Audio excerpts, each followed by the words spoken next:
तर आपल्या सोबत आपली सारिका बाई आहे. तर त्यांच्या स्टॉलवर मी आलेलो. तर स्टॉल बद्दल आणि आपला खूप छान गेटअप पण बाईने केलंय. तर स्टॉल बद्दल काय सांगणार? आपले प्रिपरेशन किती दिवस आधी होते आणि मच्छीचं कसं काय सांगणार? हे प्रिपरेशन म्हणजे एक लग्नाचं प्रिपरेशन असतं. याच्यामध्ये 10 ते 15 दिवसा आधीच आम्ही मच्छी वगैरे सगळं प्रिप्लॅन करतो, जेणेकरून तिन्ही दिवस आमचा सक्सेसफुल जावा म्हणून. तर याच्यामध्ये मच्छी पासून सगळं साहित्य जमा करणं, तर हे प्रत्येक जेवढी स्टॉल आहेत 30 ते 35 स्टॉल आहेत, ते सगळेजण एवढे प्रकारची मेहनत आहे याच्यामध्ये.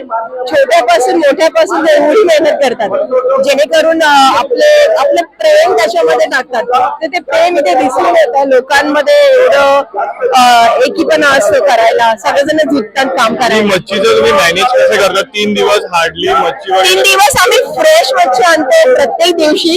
आम्ही काय स्टोर वगैरे करत नाही, तर 3 दिवस आम्ही मार्केटला जाऊन तिथून मच्छी आणतो, जेणेकरून आम्ही लोकांना मच्छी फ्रेश दिली जाईल.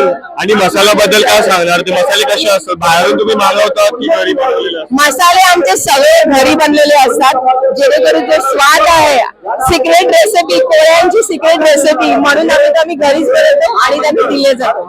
आणि आजचा पहिला दिवस आहे स्टॉलचा. 2 दिवस खूप धमाल असणार आहे इकडे आणि लोक खूप बाहेरून वगैरे येतात हा फेस्टिवल बघण्यासाठी.